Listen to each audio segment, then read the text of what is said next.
Hello mga kapopo, ayan for today's video, share ko lang sa inyo itong nakikita nyo sa harapan na to ngayon. Okay, kung sa mga hindi pa nakaka-experience nito, is at least ngayon pa lang malaman nyo na kung bakit, 'di ba? At sa mga naka-experience na nito at hindi nyo alam kung bakit, kung anong dahilan, ngayon malalaman nyo na kung ano bang dahilan bakit nagkakaganito. Pero, sa mga hindi pa po okay. Ayan, sayang, hindi ako nakahabol. Ayan, kasi kakadaldal ko. Ayan, sa hindi pa po nakakapag-subscribe, please paka-subscribe naman ang ating YouTube channel.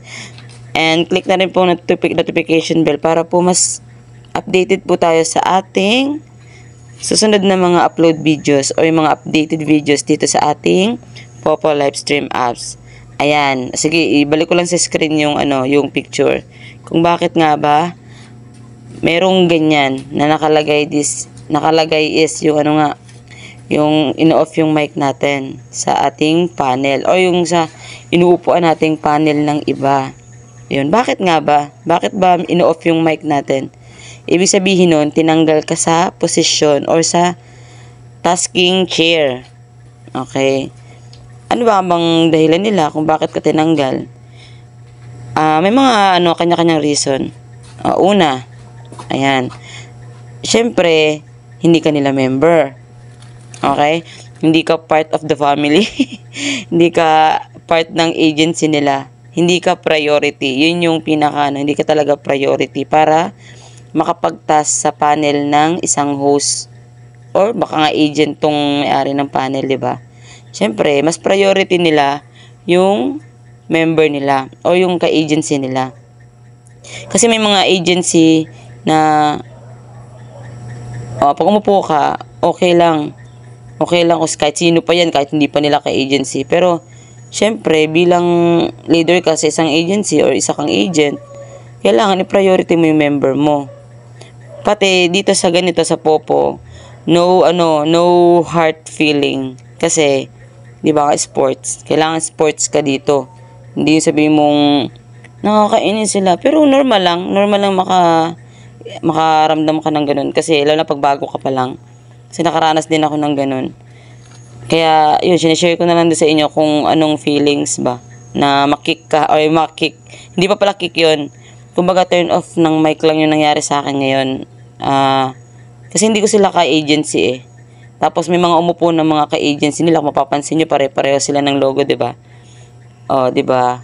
Nakikiupo ka na lang, wag kang magreklamo. Ang ganun ba? Kung pagbigyan ka nila, kung napansin nyo kanina, hindi nyo nakita eh.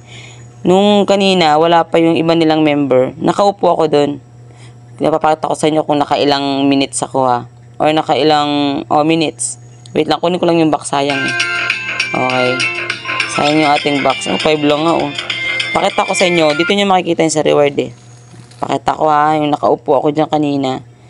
Hindi naman nila ako agad-agad pinalis kasi wala pa naman silang ka-agency dyan. Pinalis lang nila ako nung dumating yung iba nilang member. Siyempre, kailangan nila yung priority yun eh. Ayan, makikita nyo dito, nakaupo ako dito sa panel nila kanina. Ayan o, naka 23 minutes ako, diba?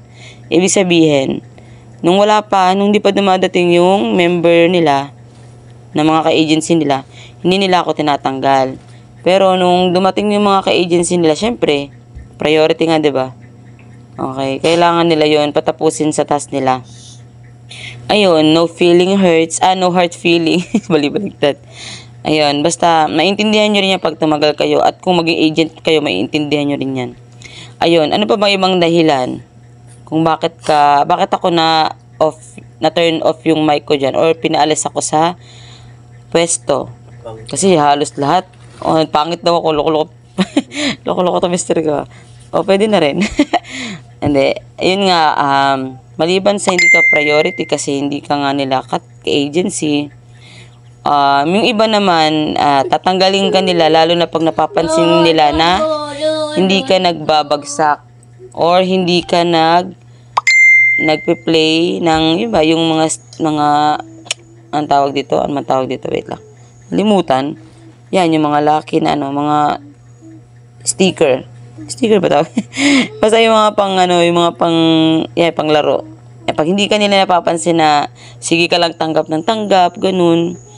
Siyempre, di ba, pag ano sila dyan, naglaro sila dyan, naghagis sila ng mga kiss, ganun, lips kiss, pareho lang pala.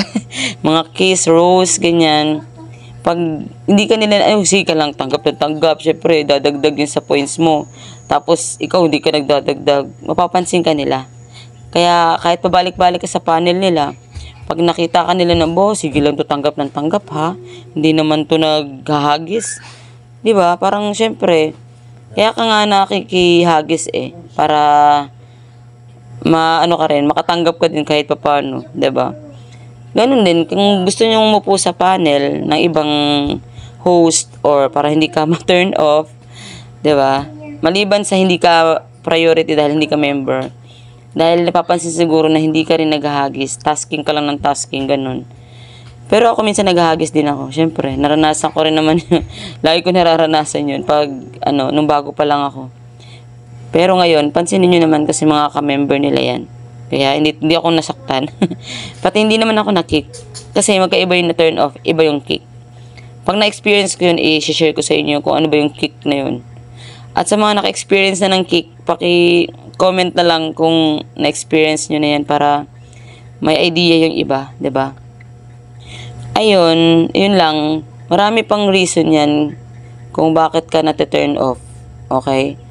Yung iba trip lang, ganun. Pero bihira lang yung trip.